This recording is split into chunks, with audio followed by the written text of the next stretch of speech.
Wait, stop. That's the one.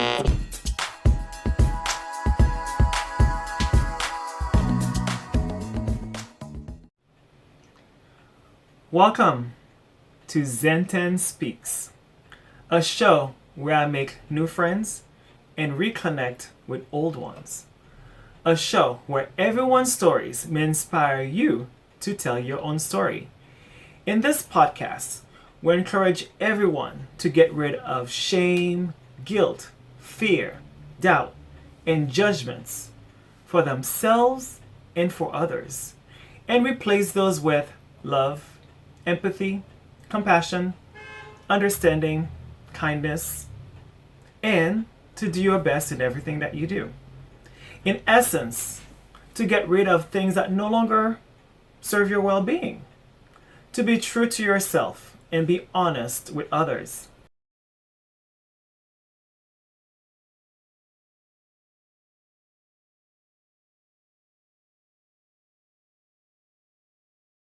Today we have a guest. Our guest today is James Milady, and James and I met on Venus Project Facebook group.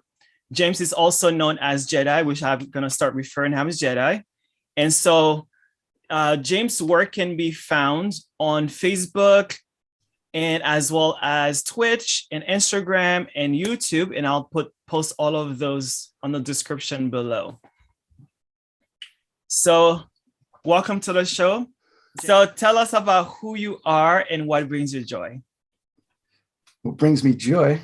Well, I don't know. I don't want to go too pretentious into the question of who I am, you know. Sure.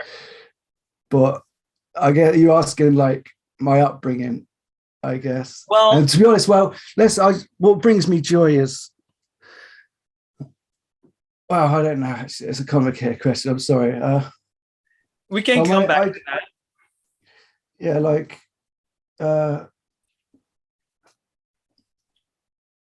obviously life. What drives me is I want to see social change. Well, basically,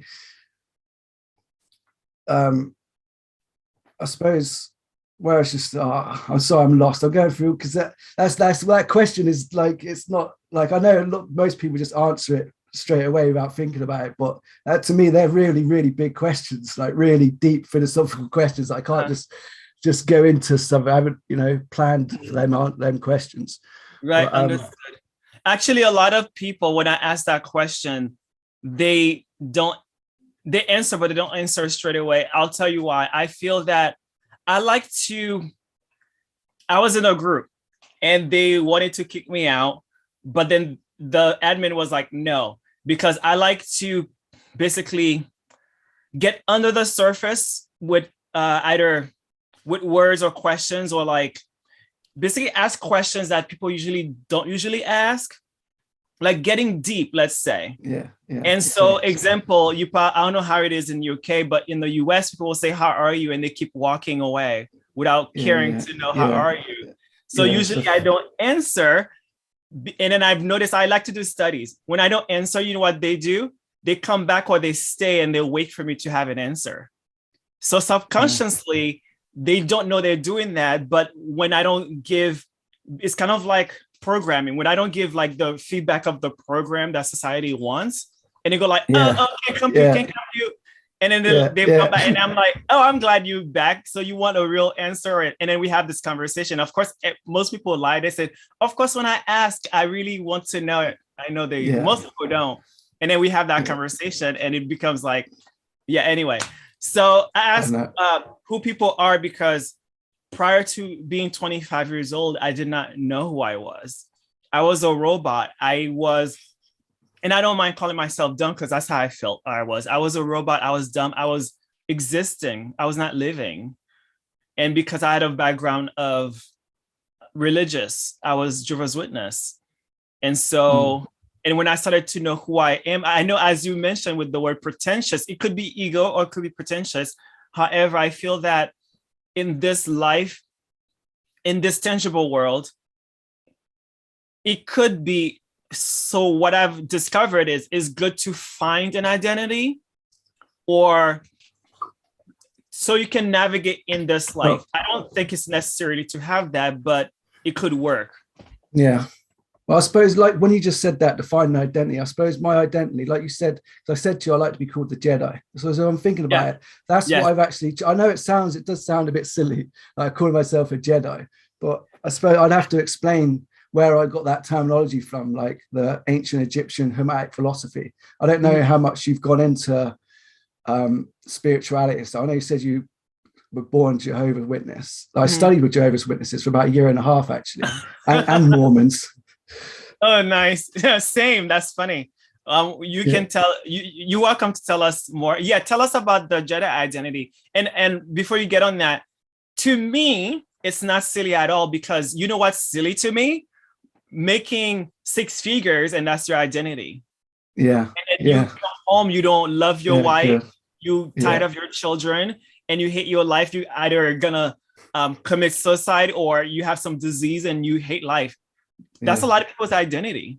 That's not my identity. And so but I'm not shaming them so, at the same time, so they don't really have an identity at all, really, do they? They don't. Their identity is given to them from the TV. And I've done that as well. I chased like the ideas of what the TV says you should be like, what rap music said life should be like, you know, that the dreams. I thought gold, jewelry, money would bring me happiness. I chased all that, you know, but then like I did find it's strange how I come across the Jedi stuff. Like, can I ask you, like, where, because you said you were a Jehovah's Witness. I take that's not your belief now anymore. Not of 20 years.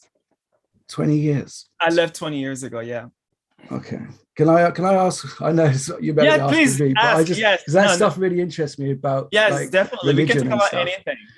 So, what? Oh, by the way, before you say anything, you're looking away because in the beginning. Sorry. Am I looking at the camera now? It's because I'm looking at you. So I put it in front.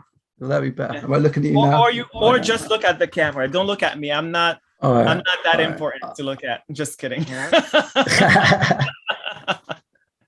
That's what I liked about it. As soon as, well, obviously I seen your name was Zen, so I knew you're into meditation and stuff. My dog's called Zen, by the way.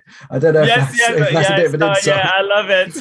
But, yeah. So you're talking about being Jedi, Yeah. Okay. So yes. Well, let me just. I don't know where to start really. I'll start with. Okay, well, I think the most significant event in my life, I suppose, there's obviously lots of things I could start, there's stuff I could go into, but I think a big thing that connects people like me and you, and I don't know, but I suspect there's been some pain in your life, some suffering, probably a lost parent or something like that, that maybe something that's raised your consciousness. And I believe when I say raise your consciousness, like raised empathy, because you felt pain. And I think from that pain, we gain empathy for others because we understand their pain, you know, and some people haven't suffered, so they can't relate to that other suffering. And it was me. I lost my mother at 17, and I turned, like, I kind of liken my life to the story of Star Wars, Anakin Skywalker. When his mother died, he lost it and started lashing out at everything around him, which is kind of basically like what I did. I started, instead, like my mum died, I didn't cry for years. I literally, because I started taking drugs, I was selling drugs. I started immersed myself in hip hop culture, drugs, money, girls, all that sort of stuff. And I never, so I keep saying, I never, it's a good thing it's not live that you can edit this. I never, what's the word? Face my emotions. I can't remember the right word, but I've just never basically faced my emotions. Like feel them or experience them. Yeah. I suppressed them. Basically, I suppressed my emotions for years through drugs. And it wasn't until I was 25 that I actually got off heroin. I ended up on heroin. It was all drugs. I started off pills, cocaine, obviously weed first, pills, cocaine, crack, and then heroin's culminated in. I know the drugs in America are slightly different. A lot of people take meth. I know you've seen that video that I shared on Facebook of Philadelphia, these zombies walking around. I don't know. I think they're taking fentanyl, and I don't know what's going on in America right now. I didn't finish because I was getting so sad. I live in Just New York. 5 minutes of it. It's like I've got 10 minutes in. I was like, yeah, it's enough. But I love watching this stuff though. Like I think it's on my playlist. I actually posted it on I have a Facebook group it's called Finding Prosperity, the Path of Prosperity. So I posted it there, and it's on my playlist to finish watching anyway. Yeah, well, it's just, so drugs are everywhere. Everyone's doing, I know from experience that everything I talk about is, I believe, from experience. And then I've obviously studied stuff and took other people's experience and put it to mine, which adds weight to it and stuff. But everything I always talk about, it's always, I would never say anything as an opinion if I hadn't experienced it in one way or the other to some degree, you know? And that annoys me. You're smiling because I think you agree. That annoys you about people in society today. Everyone's got an opinion on everything, even though they've never experienced it. It's someone else's opinion. They're just regurgitating, which really frustrates me, you know?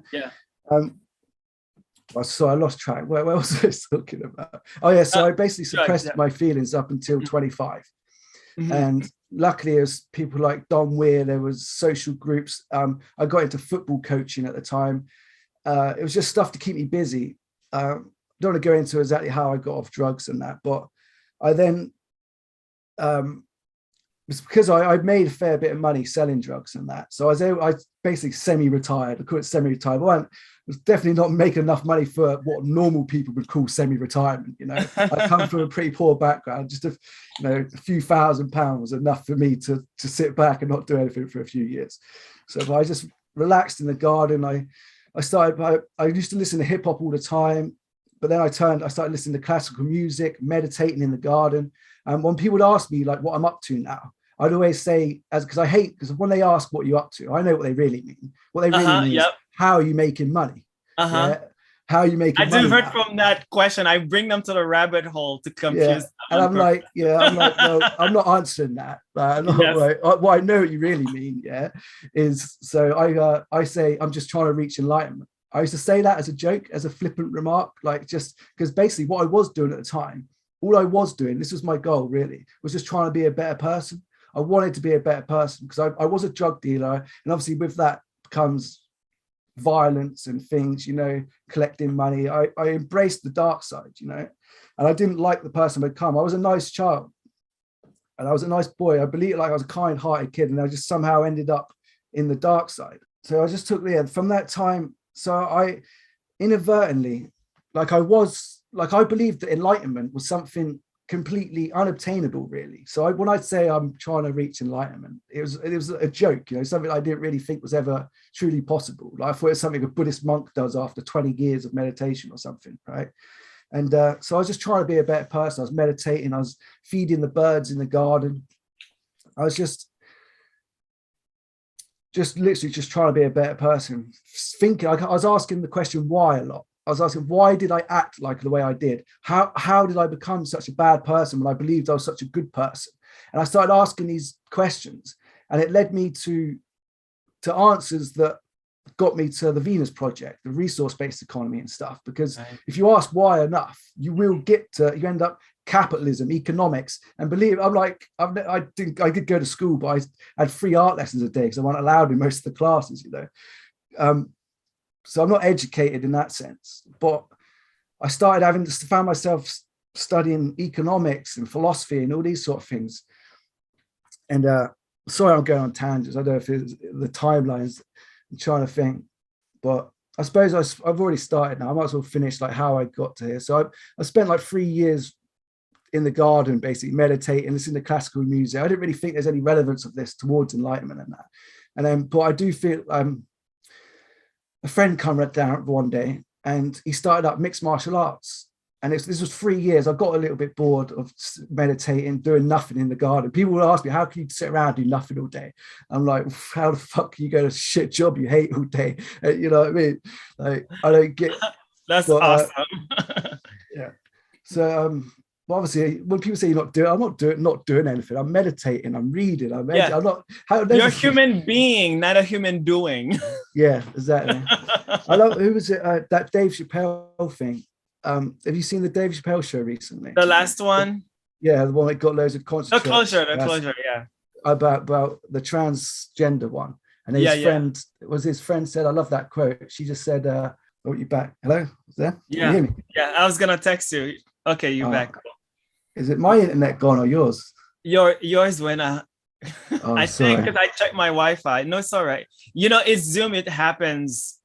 I'm so used to it now. It's like part of the protocol. Oh, Oh, it froze again. back. Okay, you're back. Damn it. It's all right. We good? We good? Yeah. It happens. Is it my internet? I don't know if it's mine. Is it mine? It's gone again. How could it? My camera is off.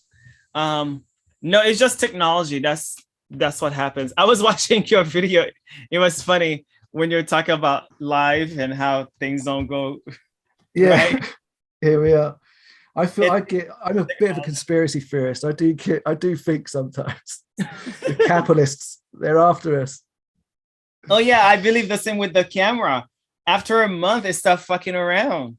Yeah. And I'm like, oh, so after 30 days, you will need me to buy a new one? I don't think so. So I'm gonna fix my camera now. Zoom is on every big tech camera. Okay. Oh yeah, does my mic sound all right? Because normally yeah, I go through Streamlabs and I can adjust the mic settings. I don't know if the settings are the same or what. No, it's great. I can see you awesomely and I can hear you great. Good. You like technology has been my great teacher because we are taught to be polite. So when we get frustrated with somebody, we do our best to not blow up at them. And technology, we blow up at it because you're like, oh, you have no feelings. I can smash you and yell and whatever. And I was like, oh, what a great teacher, because if you blow up at someone, at least you can get a feedback. You can fight them and you can feel an ego thing. But technology, it's like, there's none of that. So I was just like, oh, I'm just going to relax and stop being angry at it. So that's a good way to think of it. I need to do that. Because that's a really good way. Because who you get angry at? You're just shouting at yourself. You're getting frustrated at yourself for being an idiot. but it's not. I blame myself for this. But it's not us, is it? Look, it's not again. This isn't like me being a technical idiot. Like I'm allowed. I don't know what this is, but you're allowed to get annoyed when this happens. I'm gonna switch to my computer camera. Yeah, to that saying that his friend said, like I never heard that before. I love the way she put it. I'm a human being having a human experience. Yeah, totally. And when you asked me like to explain yourself or how you'd like to be portrayed, I was thinking, how do I like to be portrayed? Because it's different. Because I don't want to be portrayed as something that I can market and sell. That's not my goal. But in a sense, I guess it is, because I like my message. But I'm no expert on resource-based economy. I'll just tell people to go listen to Peter Joseph. He explains everything way better than I ever could, on a deeper level, on an economic level anyway.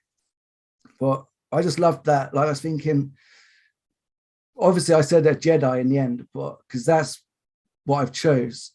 But we're all human beings just having a human experience, and I forgot how we got onto that. Where I was. But yeah, I started fighting. I don't know how I got onto that bit. I forgot. But I took up mixed martial arts. But again, I feel like that was part of my journey.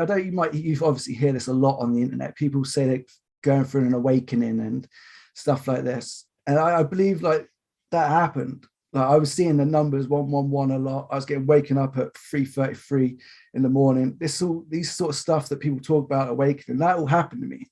But I think I don't know. I don't think like I was chosen. I feel like everyone's given the option, the universe speaks to everyone, because I believe like we're all one. And some people just listen to it and others don't, or whatever. I don't know. Or maybe it was meant to be, or us, or whatever. Maybe there is deeper meanings. But regardless, I feel like doing mixed martial arts and all the things that go with that, the exercise, the diet, the humbleness. Like I don't know if you've heard of jiu-jitsu, and like basically jiu-jitsu. Heard of that. Obviously you're American, wrestling, like it's very popular and stuff. But in jiu-jitsu and MMA, you're basically, people are beating you up. You go into a gym full of guys that are all way better than you. You spar with them daily. And when you're doing jujitsu, there's a thing, like one of the most common chokes is a rear naked choke. And people, you get put in that position probably 10 times a day. And someone's basically choking you out, and they could kill you. Like literally, that your life is in their hands. And that feeling of your life being in someone's hands daily. And if you tap, if they ignore you tapping, like they can kill you. So that has such a humbling effect on everybody that does mixed martial arts, or anybody that walks over that mat and starts wrestling or doing jujitsu, or of anybody. And that humbled me in a way. Obviously, I got beat up a lot in the cage. I started fighting just after 2 weeks because I'm an idiot. I'm a bit of a attention seeker. Yeah. I would spend more time working out my walking, yeah, than I did like preparing for the fight. Like I was just doing it for the experience, really, not really so much to win. And like I say before, I was going through that stage of trying to be a better person. I've been meditating for 3 years in the garden. And then so I've gone from meditating, listening to classical music, to fighting in the cage. They don't really coincide. And I didn't really have any desire to hurt these people. Most of the time, I'm 38 now. When I started fighting at 28. And most of them are way younger than me. And I could see the fear in them. They'd come up into the middle, they'd touch gloves, and they'd be shaking. They'd be young guys shaking. I could see the fear in them. I'm thinking, I don't want to hurt this guy. But I'm here now, and I've got to do. So it's weird. I'd go through the things, but I never really had any intent of hurting anybody in there, and I didn't have this drive to really even win. I just did it for the experience, to get some cool photos. Like I don't know, it's strange, but that after that, obviously getting beat up a lot, getting pounded, getting choked out, all these things. I actually soiled myself in the cage once, which was bad. I wanted this title so much, and the guy, I was actually better than the guy. I wanted it so much. I went through, he got me in a choke, and instead of doing the right moves to get out of it, I tried to use my strength, and I ended up soiling my pads, and I was like half choked out, like couldn't really see, blacking out. I've pooed myself. I could feel my shorts are filled up, and I'm thinking, oh my God, I just wanted the world to swallow me up. Yeah. Imagine that. Like, so I've come round, I'm thinking that everyone could see this puddle of shit on me. It was just like the worst experience of my life. I know, I'm sorry it's disgusting. But no, like, obviously that's an extreme. That's an extreme humbling experience. Well, you don't need to do that. The whole thing was humbling anyway. Yeah. So luckily it didn't leave my shorts anyway. I had boxers on, and I managed to get out, and it wasn't so bad. But I cried like a baby though after that. I cried like an absolute baby. Like I haven't cried since I don't know how long. I cried like a baby because I wanted that title so much. I knew I should have had it, and I blew it. It wasn't really about soiling myself so much. But yeah, so that basically, I believe that was a big part of my experience. I'm sorry I go on. I know dragging this on, but no, don't worry about it.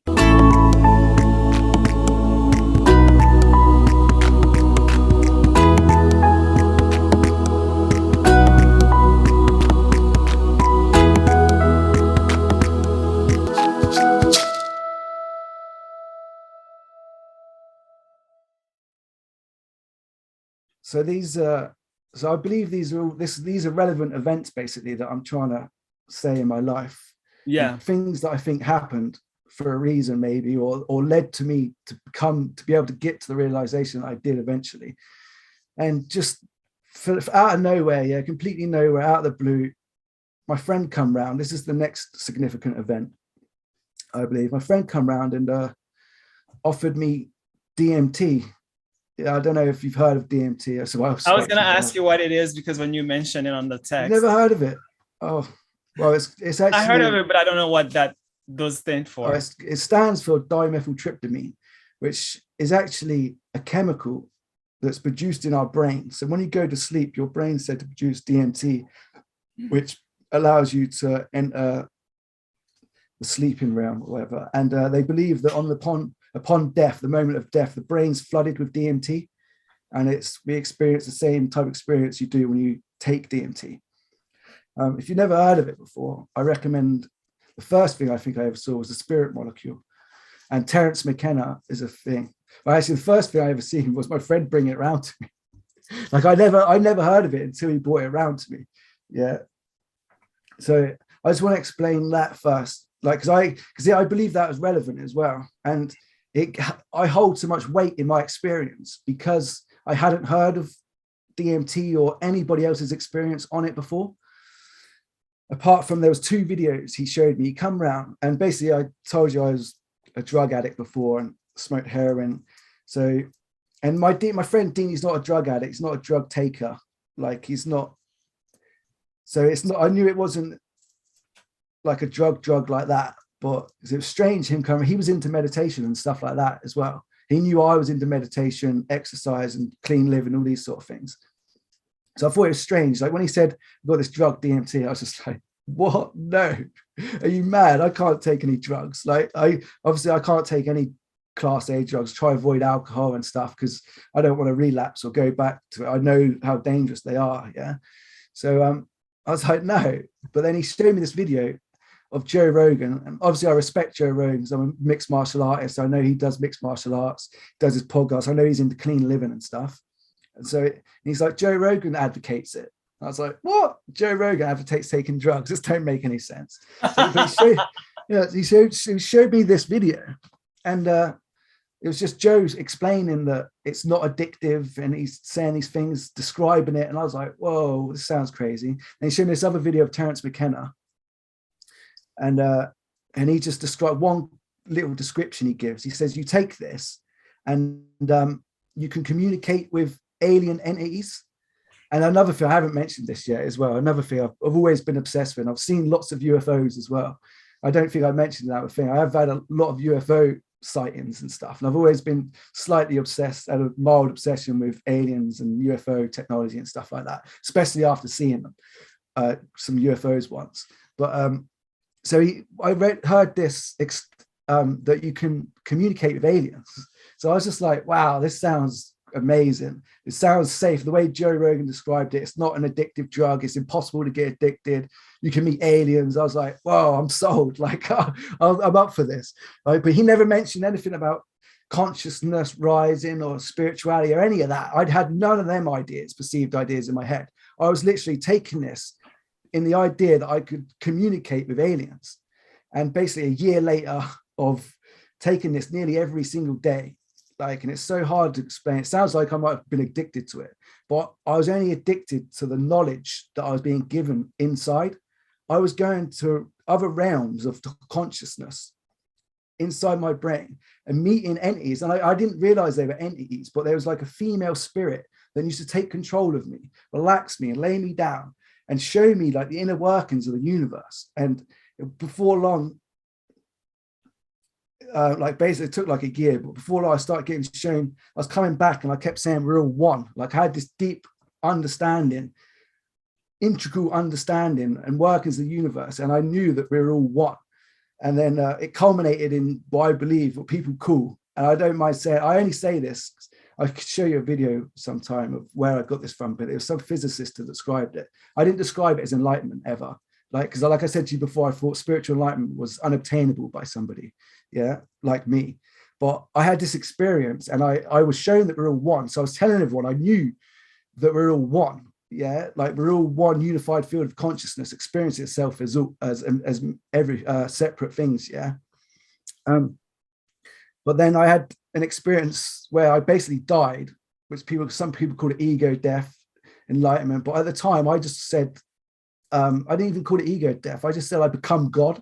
These were the only words I had to describe what my experience was. And I was like, I come back and I basically just said, I'm God. We're all God. We're all one. And I was going around for months, literally sitting next to homeless people, hugging them, and I knew, I was telling them that you're me, I'm you, we're all one. I kept saying that to everybody. People, it must have been like a bit of obviously, but that's the thing I learned the hard way as well. I learned the hard way that you can't just tell somebody we're all one and then believe it. This is stuff you have to experience. But they didn't stop me trying. Everyone I see, I kept trying. I kept saying we're all one. You're me and I'm you. Some people would say, yeah, I know, and people would be like, yeah, right, James, you fucking weirdo. What are you on now? And it's went on for a while. And basically, so that's basically my story. And then now, and it's been that was 7 years ago that happened. And now I basically just try and share like I want people to experience what I believe I experienced was actually enlightenment, the same thing. Since then, I studied that Buddhists describe what I described as the same thing. Ancient Egyptian philosophy, that's what I was meant to start, that's what I was meant to explain. They describe the same thing, the rising of the Kundalini serpent up the 33 vertebra of the spine. Like everything in the Bible, it's the same, the Jesus Christ rising. And I found out Freemasonry, they describe the same thing. It all ties in from what I experienced. And I believe that people can experience that through taking DMT, meditation, psychedelics or whatever. But obviously then that ties into resource-based economy. I feel like I'm ranting on that. I'm sorry. No, you're perfect. Everything's perfect. Don't worry about it. I'm listening and I'm talking too much. I totally, what's that word called? I feel you, because a lot of times, actually yesterday, when I gain some self-awareness, I do some mantra, and I had to tell myself yesterday, I need to calm down. I need to speak lower, because I tend to scream, and people I get carried away. Yeah, but it's passion. It's not. I know. I wish I could control that. I wish I could say what I want to say because it's kind of like being a teenager, isn't it? Like kids, they don't say. I'm a bit like that. I live inside my mind so much that I don't, because I never get really talk about this stuff. That's why I do streams and stuff myself. But I don't know. And then when you do get the opportunity to talk about it, I want to get it all out and try and say, and it just all rushes, and I can't help it. And I felt myself rushing then. I know. Don't feel bad about it, because I can totally feel you, because I can see the similarities, and you can tell me if I'm wrong. I feel like I was feeling bad, and you're probably feeling bad because people, they either want to rush the conversation or they don't want to hear it. Yeah. So therefore they're telling you talk too much. Yeah. It's like they're trying to make you feel bad about it without accepting who you are. But I feel like we speak similar language, so I get you. And when you speak him, I'm actually listening, and I'm very interested. So don't worry about it, because I'm genuinely interested. Yeah, good. Well, I know, like if I'm going off though, don't feel like you can't just say bring it down or whatever, because I could tell straight away the second I seen your face. Like I said, you make me smile. I could see. I don't know, like it's use the terms, I don't know, maybe we're cut from the same cloth, like a lot of people say that. I could just see you in me anyway. Obviously we're all one, I see everyone in me, but I could see your eyes. We look like the same kind of, we do even look like each other, like I'm saying, like the shape faces and stuff. I know you're a bit darker than that, but am I? Let me see. Only just though. I don't consider myself white. Do you consider, maybe let's have a conversation about that, and we can come back to the other stuff. You can ask me more questions. Sure, we can talk about anything. Because I was looking at my Facebook the other day, and I did some Black Lives Matter podcasts, and they've been deleted. And there were some things I said on someone else's platform. No, I on Facebook, I did a podcast with just a couple of my friends here about Black Lives Matter. And I looked today because I looked the other day because you said, could you show me some videos? And I thought, what could I show? And I looked at my videos and I'm like, they're all terrible. There's nothing I actually want to share here. And I thought maybe I could find something down the bottom. I looked and then I noticed they're all gone. So I was like, well, Facebook killed them. They didn't even send me any notifications to tell me why, or they're deleting them. I was like, well, that's not good. But you know what happened is, in order for them to do that, they needed a scapegoat. Well, you know history and you're conspiracy theorist, and as I am, and it's not even conspiracy, it's the truth, because our third eye is opening. Mine is not open all the way, but it's opening, and I don't know about yours. They had to cut down the most hated man in the world first in order to do it to the little people. Because if they do it to the little people like you and me, there's many of us, we're going to complain and it's going to be a big thing. But they had to cut down someone hated. And then they can be like, well, if they can do it to in that person, President Trump, then they can do it to you without even telling you. J.K. Rowling as well as being scapegoated, isn't she? Yeah, exactly. That ties into the same thing. Yeah. And then they'll call, and I'm sure you've been called conspiracy theorists as a shame thing, but now I take it proudly. And if you don't like it, you can keep walking. I will not allow anyone to shame me. If I'm going to do that to myself, I'm going to do it, not you. Only God can judge us. Exactly. And we are God, so. Yes. Totally understand. About like, because I was going to say, I said about a bit darker. That's why I started thinking about it. Right. Because I didn't want to call you black, because I don't believe, like, I think that's a dangerous path we've all been led down, you know, like, because I really get offended, you know, but I don't like being called white. Like, I feel like I'm like, for a start, I ain't white. Like, I put a lot of time in, whenever the sun's out, I put a lot of time in trying to get a tan. Like, and I don't like being pasty and white, you know, I don't like, and for a start, like, I just don't like being labeled and pigeonholed. I don't want to be judged for all the shit that white man has done for a start. Like, I hate being like, because there is a big, I believe there's a thing called, I'm calling it the great white guilt going on right now. Oh, yes. Probably in the last maybe 5 years or so. I don't know about in England. I know it's the same in America, but 80 men a day take their own lives. 80 men a day, and they're all white men, not women, not black men, all 80 white men a day take their own life. 400. Is that a term? I like it. That's cute. You know, I feel like if we hung out, we'll have so much fun. Yeah, man. Yeah, I see it. Yeah, anyway, so 80 guys take their lives. Like, do they know why or what happens? Well, this is what obviously I believe. I don't believe I know why, but I think most of it comes down, I can take it, most of it all back to capitalism. I don't know, the numbers in America are obviously, they're really high too. I know it's like 1.5 million. But the thing is, these numbers surpass COVID numbers. You know, we've locked down the whole. No one cares about it. The whole planet. Yeah. But yet the system, capitalism, the material pressures that men face in this country and all the West, they can't live up to, it's not even so much getting a job in that. It's just because we've been fed all these ideas, especially in England. Obviously in America, you got basketball, American football and stuff. In England, it's soccer, yeah. And most kids, poor kids like myself, grow up. And I'm good at all sports. I played hockey. I played in America, actually, rink hockey, roller hockey in America. I played for England. Like, I'm good at all sports. So I've done stuff like that. And so I suffered from depression like that as well. I believed I did sort of fulfill my dream as a mixed martial artist. I did become a professional sportsman. So in a way, I did fulfill my dream. But obviously, everyone in Britain, young kids, they all have these dreams of becoming billionaire soccer stars. And everyone, you ask any kid in schools, years ago, it used to be in the 50s, 60s and that, you ask a kid what they want to be when they grow up, they'd say, I want to be a nurse, I want to be a fireman, I want to be a teacher, I want to be a policeman. Something productive for society. You know what they're going to say now, don't you? You know what they say now. Like, I want to be a singer, I want to be a superstar, I want to be a rapper. What? Instagram influencer, that's what they call them now, influencers, isn't it? I want to be an influencer. They actually say that. I've seen interviews. They say, I just want to be an influencer.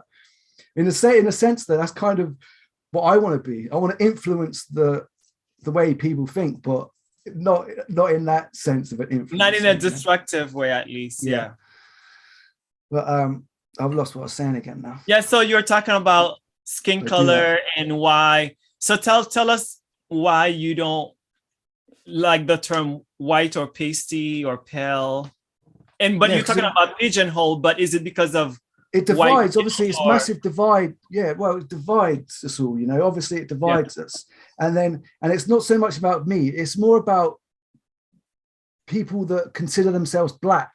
And because black is being used as a lower term, like black is like a derogatory, like I see, like because they're basically, because then, like I say, I don't want to be pigeonholed with all the white supremacy, all the white wars and stuff. And in the same way, you shouldn't be, black people will be labeled with all the ghetto and the gun crime and all the things that we're portrayed, because that is how black culture is portrayed throughout the world. Like, all I ever seen of black culture, like my tattoos, I've got a gold tooth for that. That's all because of American rap culture. I started selling crack and shit because of America, like literally because I heard about it. They told me on the rap songs, that's how they make shitloads of money. And you're not a real gangster unless you're selling crack and hustling for real. And I was like, all right, then, like, I can't fucking do it. You know, like that's how easy and stupid it is. And people are. But obviously you can go into so many levels of it, but obviously it's just main thing is divide. And then it justifies so many things.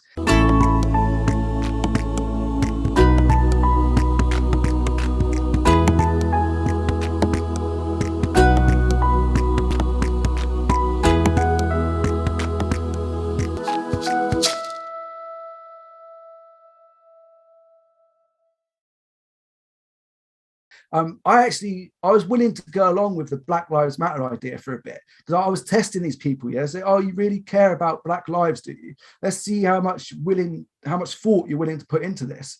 Do you care about Black lives, or do you just want some Black people to have more money? Because I think that's all really come down to at the end of the day. There's some people wanted some more money. You know, they weren't really willing to look into the big picture of why Black people are suppressed, why Black people are poorer than white people, how it got to that situation, and how to change that situation. And what I noticed as well, that Black people they call themselves, obviously some Black people wanted to be called Black people in England too, but it was mainly about American Black people. When I started, I was like, oh, so you care about Black people, yeah? So like America enslaving and stealing all the resources from Africa. Yeah. What about that? What about all your African brothers and sisters that are literally dying of starvation now? So you can have your 50-inch TV and your McDonald's and Burger King, you know, like literally Black Americans are living off the back of Black slavery in Africa that goes on right now. Like child slavery is going on. Like, we're all slaves, economic slaves.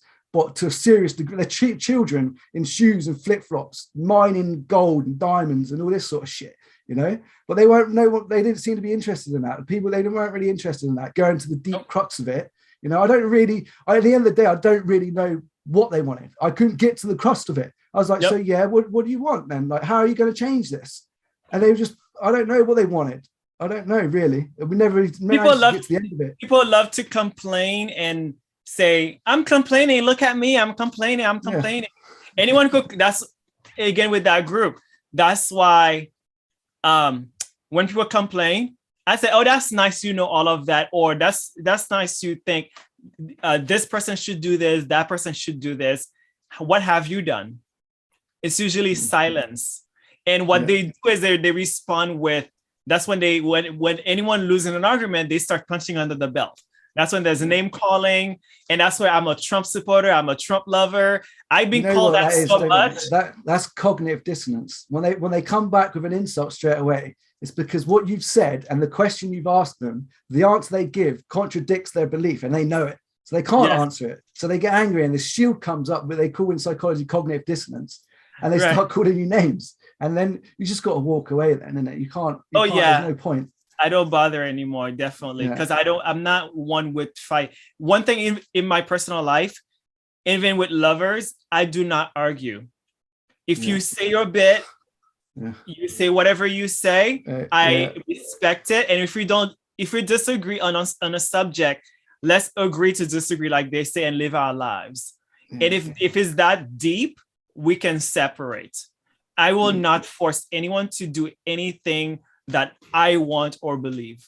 That's my what's that word? I can't. Mantra. Sure, no. Mantra, but I want to say. Yeah, I can't think of the word, but yeah, I don't control nobody. I know, yeah. But a lot of people, I don't know if you notice in your history, like people love to be controlled, and if you don't, they feel like you're not invested. Yeah, that's what I was going to say. I was going to say the same thing in relationships. I was going to say that's what I found. Like my missus we went through it. Like we've been together a long time now. Our son's nearly 18, but it has not been easy. Yeah. What? I'm 38 and I had my first child at 21. Okay, because remember when you said you have a son, I thought maybe 6 years old. Wow. Yeah, so I had a son at 21. I'm 38 now. He's 17. Wow. But like the same feel what you said there about the arguments and that, like I feel like because my missus, she'd start arguments for like nothing. And I, because I'm into psychology and that, and I worked out, and it's like they want you to argue. Like if you don't get angry back, if you don't, like you just said though, they think you're not invested. And it like, it gets draining. And I just give up, like in the end. I thought, I know you want me to feel like, but like it went through a stage, like I felt like she didn't think I cared anymore because I weren't willing to argue about shit anymore, you know? Like I'll just let her, like whatever. But it's not like that. It's just funny. I like the way you said that, because I don't think many people. Yeah, I'm a problem solver. And I have housemates. I've been living for 8 years, and there's like 4 rooms there, including me, like 5. So usually when people go on the rent, I let people sit a bit until they're tired, and I ask them a question. What is the goal of us getting together? And then after they answer, and then depending, because sometimes people just, as I mentioned earlier, like I'll use words on some questions that make people go so deep they get confused because it's not the norm. And then they get confused by that question because it's not something you do in argument. And I would ask them a third question, or second question would be, what's the purpose? Do you want to fix this problem we're having? Or do you want to vent at me and you want someone to listen to? Because usually that's what it is. If you're arguing and blah, blah, blah, blah, blah, and you're not wanting someone to respond, you want to vent.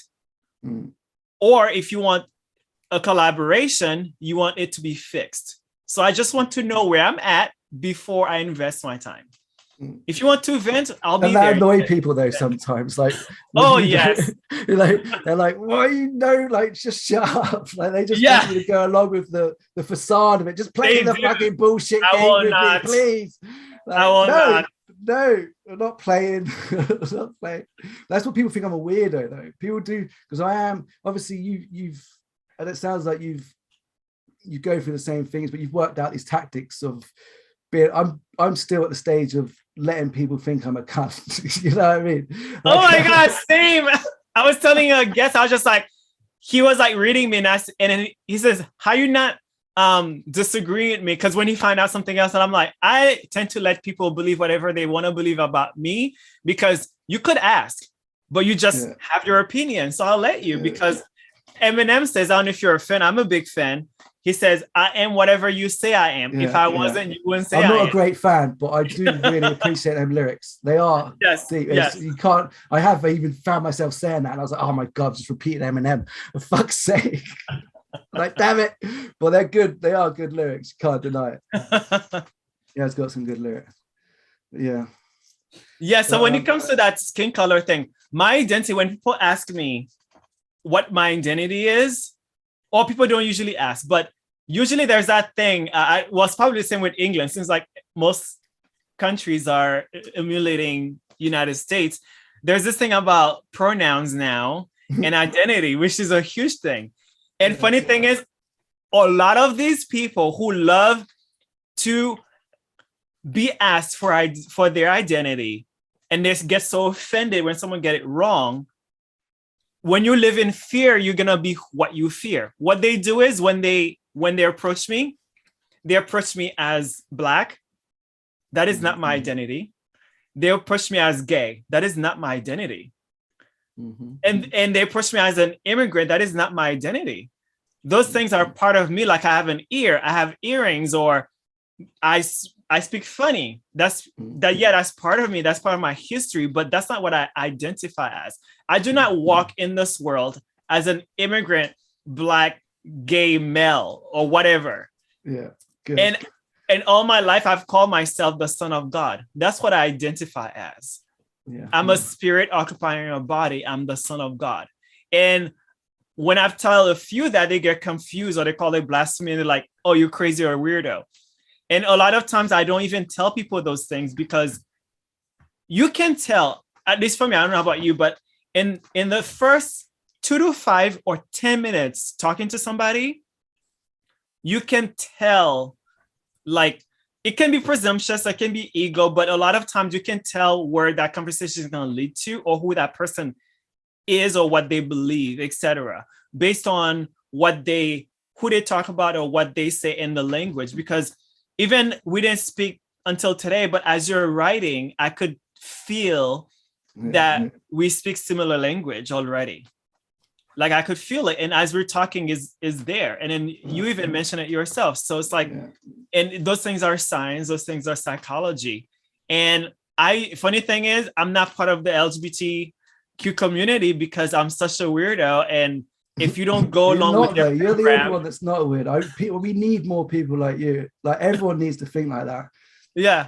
When I talk about because my youngest son actually, he declared that he's bisexual, and he obviously he was going through this. I don't know if he's actually true because there's a lot of pressures now in society. Yeah, like there's a lot of things going around at school. There's a lot of people that saying they're gay.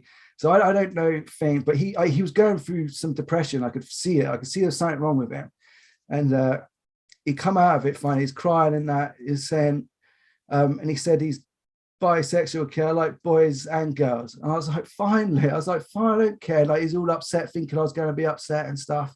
And it was emotional. I was like, I love you regardless, no matter what. Like it doesn't matter if you're gay, bi, or anything. That's got nothing to do with who you are. Your sexuality means nothing. Like it's got nothing to do with anything. Like it's something you do like 5 to 1 hour.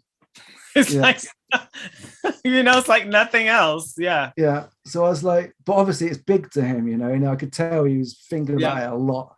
And I just said to him, like, you're way too young to be thinking about this. Like, you've not even finished puberty yet. Like, please don't even think about any of this yet. You'll figure it out.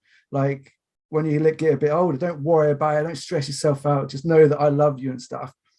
And so I started thinking about, obviously, the gay community and all these sort of things. And I was worried, like, that there is pressures, like people labeling themselves as gay. And there is, like, I feel there was like a fashion aspect of it. Like it's almost trendy, and it's being fed. And every girl wants to have a gay boyfriend, friend, and all these sorts of things, like people acting gay just to be like, it's strange stuff going on, And it affects people mentally, psychology, not knowing whether they're a man or a woman. This messes up the society like dangerously, and it's fine. Everyone can all have their sexual preferences and that. But like this, I don't need to say this to you, but everyone needs to think like you. It's just part of you, it's nothing. You're still just a human being, and like the color thing. And these things are asked now, though, on job interviews and stuff like that. They ask if you're gay. I remember this years ago when I was. Oh my God, in England too? Yeah. My God. When I was 19, when I was 19, 20 years ago, they're asking my ethnicity, sexuality, ethnicity, all these things. I always just put NA. What the fuck does it matter what religion is? I used to put Jedi and stuff as a Jedi. Do you know Jedi is considered one of the second biggest religions in the world because so many jokers like me just put Jedi in them things instead of putting Christianity or whatever. But I was christened as a kid, but I don't consider myself Christian. But again, like them labels and that, I tie this all in. I don't want to sound like a conspiracy because it's not a conspiracy, but I believe that. Well, actually, I don't believe it's not a conspiracy, but the labels and that, maybe it did come out of a good place, maybe because the justification for having race and ethnicity and stuff on job applications in England and sexual preference is because people worried that there was discrimination going against Black people and gay people. So they wanted, so what they do now is they actually employ gay people and the terminology of fucking what they use now. We speak the same language, so it doesn't matter with me. Yeah, whatever, like, what I tell these people, if you're so much into that emotion and not your spirit that you should align with, I mean, I don't want to say fuck you, but fuck you. Like, really. Like, get over it. So, anyway. But that's where it comes from. So I don't know if it is actually divide and conquer. Like, maybe it does come from convoluted way of trying to be nice. But at the end of the day, really, obviously, that stuff shouldn't matter. And I know, and maybe Black people do feel marginalized, but the thing at the end of the day is there's probably less Black people in these jobs and certain things and that because of the economic systems, the stuff that Peter Joseph explains, the stuff why poor people are where they are now, You know, it all has a knock-on effect. And it's not because like companies are racist and not hiring black people. It's because they're actually not as good at the job as the white people that have had a better education and a better life of experience to be able to do that job, you know. But now it's gone the other way. So like, it's kind of strange. That's why I call it the Great White Depression as well. So people that are qualified are getting turned away for jobs just because someone's black and like someone's gay. So being black and gay is like the double. You could go for any job in the world and get it. You know what I mean? Just because you're black and gay, you just be like, they're like, whoa, only if, but I wouldn't want it either. Double tick, double tick. We'll take it. But I seen a program, an American show, I can't remember what it's called, My Family or something like that. And they were taking the mick out of that because to get in schools, if your child's Asian or gay, or the parents are gay and Asian, all this sort of thing, you've got a way better chance of getting in a better school. So I guess it's the same in America too, right? They have them laws where they let certain amounts of gay people in, certain amount to meet these targets and stuff. It's kind of strange. But I don't like, obviously there's a reason they're doing it. And I do believe it's probably out of goodness, but they're just trying to fix a broken system, aren't they? You know, like capitalism is never going to be bent. They're not trying. Well, it's a pretense then, isn't it? You know, but I do feel like I do feel like some people really do mean well. You know, they're stuck in the box of capitalism. They can't break free of it because obviously the cognitive dissonance, they've got their mortgage, their house, and all these sort of things that are stopping them from breaking through, you know? Yeah. There is this quote you probably heard of. It says, I don't remember exactly what it said, but it says like, good intentions, like something like from every good intention, like something bad will happen. Yeah, I know the thing is something like that. I can't remember it. Yeah. Example, back in 1800, probably even in England and in Europe, where behind everything was good intentions or something, innit? Behind everything was a good intention. I can't remember. I know what you're talking about there. So they used to burn women for just looking pretty. And that was a good intention because as witches and bad things will happen. Yeah. And they murdered so many. I don't believe in witches, all this bull crap. It's like they kill so many people. That was good intention. Yeah. Anyway. But that's how this will basically, this is why I could literally talk about anything, and bring it. We could always end up, if we ask why enough, if we can think of anything bad in this world right now, apart from the only one thing is like basically pedophilia, but maybe we could even take that back to the psychology and damage that our society, the way we've been, has done to us, that created them type of beings. You know, you could even take that back. But most things could be improved or non-existent problem if we didn't have money, if we had a resource-based economy. I detach myself from the outcome. I enjoy the process. Although I do write questions, I just let the chat roll, however it's gonna roll. Yeah. But my second thing is not a question, but I wanted to say, why are you so cool? Why am I so cool? I like your vibe. Oh, bro. I smoke weed. Are you always like that? I smoke weed all day. Well, I'm sure you're cool without the weed, aren't you? Pardon? I'm sure you're cool even when you don't smoke weed. I don't know. What does cool mean, though? That's cool, such an American term, isn't it? Right. Cool. Like everyone wants to be cool. Obviously, I enjoyed that. My arms went back. I was like, yeah, I'm cool, man. Everyone was like, well, I guess for me, when I'm thinking of cool, is that you'll talk about things and you don't. Well, I'm not pretending that I know you personally, but I feel like you'll talk about things and you're not gonna take it so personally that like you're gonna have a World War III. I don't give a fuck. I basically don't give a fuck. That's what I think. That's what being cool is, isn't it? So they don't really care. Like that's what really cool is. It's not like I have got sunglasses and I wear a cowboy hat sometimes. But it's not because I'm trying to be cool. It's literally because I don't care, because the sun's in my eyes and cowboy hats are really great for keeping the sun off my bald head and the sun out of my eyes and stuff. Someone told me, because I was using that word, I don't remember exactly, but it's in my mind. He says, it's not that I don't care, I just don't let the outside world affect me. Yeah. I don't know if that I'd be can lying resonate though. with I'd be lying if I said I didn't let. I do care. I do. Everyone gets conscious. I think. And it's funny. If you see me, there's no fights on my YouTube. Actually, I need to speak. The only professional win I've got has been deleted off YouTube as well. And some parts of me think, because I asked the guy who uploaded that video before, I said, my video has been taken down. He's like, how? I've not been on that YouTube channel for years. Who would have done that? And I don't know. He's like, oh, I'd put it back up for you. And then he put it back and it's gone again. Sometimes I think, who's doing this shit, man?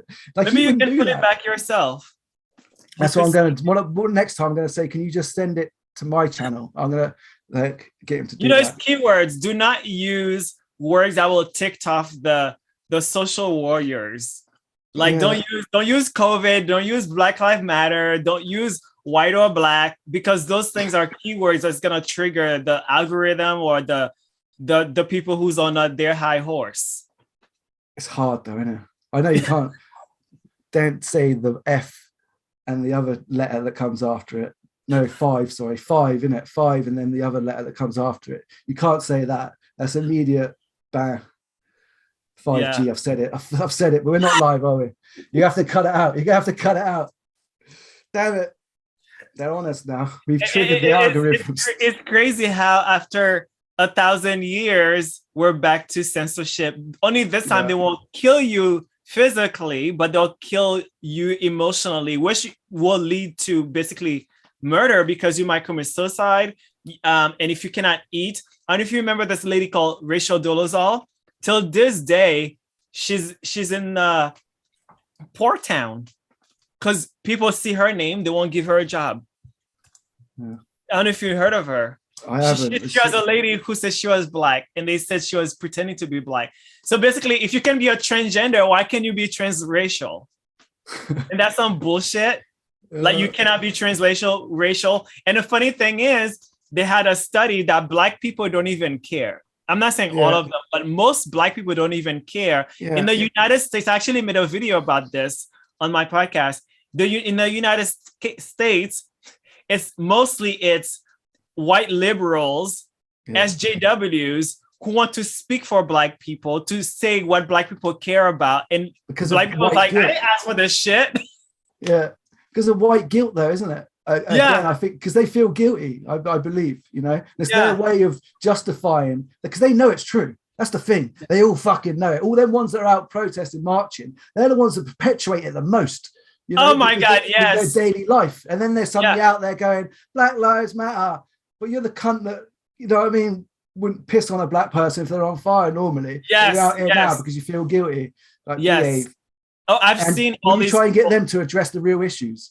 Nah, what, take away my money and share it with the poor people for nothing. They've done nothing. I've worked 10 hours a day for this. My granddaddy worked thing. He gave me this money, They're like, nah, we're not sharing anything. I made a video. I did make a video. It's not published yet because for some reason, I tried to make it 5 times. I was getting technical difficulties. And I was just like, you know what? Maybe spirits tell me to wait on it. So I'm waiting. But I'm planning to finish a video that says why I don't trust white people to support BLM. Because I've seen those types. They call me, well, some of them, they make fake things. The thing is, can I say, sorry to interrupt, but I know there's a lot of this stuff going around. We can this is what I like to do. Like you said, you like to get to the crux of it as well. I feel like there's a danger. I try not to I don't want to become someone that just produces content. Like we could talk about, I can't remember how I described it, but when a forest is on fire, there's a great analogy. I won't be able to remember it, but I'll try and describe it. But like when a firemen are putting on fire, you don't, like a forest fire, the only way to put it out is, they call it fighting fire with fire, right? But some people misunderstand that term as fighting fire with, like if someone shoots you, you shoot them back. No, that's an eye for an eye, and leaves the whole world blind. Fighting fire with fire is a fireman's term for when they cut off the fuel of the flames. So they'll go ahead of the fire, burn some forest there, right? And then when the fire gets there, it's got nowhere else to burn. So it cuts off the fire, right? And the way I see what people are doing, and maybe like that in a little sense, I know it's too like having a go at you thing, but I feel like a lot of people can pick up on so many little issues, you know, and we're basically taking a shovel and going up to the giant forest fire and putting out a single bushfire, you know, while the fire's still encroaching. And unless we fight fire with fire and go and cut off the source of the fire and stop it from continuing, then it's only going to, little fire you put out is only going to come around you and create more fires, you know. So that's why resource-based economy, that's why we always need to try and take every conversation, if we can, all the way back to system change and stop it at the source, because these things are all products of the system. All this division, all these little things, and the division, the crime, the poverty, these are all to the system. And if we can always try our hardest to bring it back. I'm not saying don't make that video and point them things out and stuff, because obviously you can't just say the same thing all day long. Like, that's what I'm aware of as well. But I'm scared of becoming part of the problem, you know, just feeding into it and becoming part of the noise instead of becoming part of the solution. That's a danger. Like, that's why I go think about this a lot every day, actually. Like, because there's a tough line to tread. How do you stop yourself becoming part of it? You know? Yeah, that's a great question to ask. Yeah. That's why I feel like we should always try and bring it back. Even if we do talk, like if you do say make that video, like I feel like it would be important to continue it on, like within the same video, and say how it could be changed and why that happens, and that resource-based economy could change that, you know? Right. Like, and I think like we all did that and everything. Because I try to get, like, when people talk, everyone, like, say, I know people, everyone wants to moan about something, yeah, or the pot roads, the roads and the holes in the road and all these sorts of things. And it's like, well, yeah, it's capitalism, isn't it? And they're like, what? It's like, why do you think it's pot? Like, we could change that. It doesn't have to be that way, you know. Why are you moaning about that? Let's fix it, you know. Yes, certainly, I totally agree. I do know Sadhguru. Yeah, Sadhguru. Yeah, Sadhguru. I love it. Yeah, same. He's so funny. He makes me laugh. When I see them. He went to America not long ago, didn't he? Driving around on a motorbike. He was doing all like the American stuff, his sunglasses and that. I love it. Yeah. So and I totally believe it. As you mentioned, he often says, talk about things that you experience, and you've been mentioning that a lot. And so do I. Like, I may have an idea, but if I'm really passionate about the idea, I'll make sure I do and implement it myself, or I plan to. And so I do believe, in a sense, that if, as he mentions, people are so doing all this stuff with capitalism and all this stuff and division and labels and all this stuff, is because they're attached to the identity of the body or physical things. They're attached to it. But if we know that we are spirits, and as you mentioned, and you see my language, like, I'm you and you're me, and we're the same person talking to each other. It's like God talking to God, like Jesus and God talking to himself and things like that. And like fingers and arms and legs, but it's the same body. Once we know that, none of these other things will be an issue. That's when we will be in the Venus Project or whatever else it could be called. That's, again, what you just said then. These are the main, I still philosophize about this, contemplate it, not every day, but a lot. And I go from one thing to the other, but I've decided, like, basically it's both. We need both, yeah? Because what you're talking about, I agree with you, yeah? Because there's two fields of philosophy. The way I see it, there's two ideas, right? We can either connect to spirit, right? And find our oneness with each other, which would automatically let us see beyond the veil of capitalism, right? Which is true. But what I found after I had my breakthrough, that I got lost again. I got sucked back in, like sucked back into the facade of it, you know. And it's very easy because of the way our system is. And for a start, this is the main thing. Right? Obviously, you're right. Like, we all, like, that would help. But our system, our capitalism doesn't allow for them conditions for people to reach enlightenment. It actually physically and openly suppresses such things that would help that, because obviously it wouldn't help the market and it wouldn't help money and stuff like that. So obviously I feel like I don't know which needs to come first. Like, maybe we'll never be able to have people enlightened because they're too trapped in the system. So the system needs to go first, then we can reach enlightenment. And then if we reach enlightenment first, then we could bring our own system, you know. Obviously it's probably an egg thing. Yeah, it's like literally basically like that, isn't it? And I think about this a lot. And I get the idea, and I basically we need to do both. I believe like we need to find spiritual enlightenment. Simultaneously, I think, yeah. Yeah, and then we need to, at the same time, look into system change, because obviously, if the system changes, more people will be able to think. I don't know which needs to go first. I don't know why I think about it. They both need to be done, I guess. You know. Right. Well, when the 20. Sorry. Yeah, but I feel like that's what I was going to say. We can't do like one. It just can't be. So we can't all just find spiritual enlightenment, right? Because I had this saying, I did this post on Facebook, we can lead a horse to water, or why lead a horse to water? Yeah. Show it how to drink, and then just to throw it back out into the desert. Because that's what I feel like we do. We could all find spiritual enlightenment, awakenment, and then we're just throwing each other back out there into the system, and they're just going to get lost and drown again in capitalism, you know, and their soul's going to get diminished again. We're all going to get divided again. So like we can save each other, but then we need to change the system. We can't just keep going back in. So we can't just have one or the other. Like, so we all do need to find that connection to oneness, but we have to change the system with it. Otherwise we all just get disconnected again. Because I believe the system is what is driven the disconnect from nature. It's driven us away from basically just nature. That's what we're not connected to, really, nature. You know, we see ourselves as separate, and we're destroying the planet. Right. Well, as you're mentioning that, my mind went back to the Philly video. Yeah. Think about it. Okay, so let's say if you're homeless, yeah, you're still part of the capitalist system because you're using it, but less than me and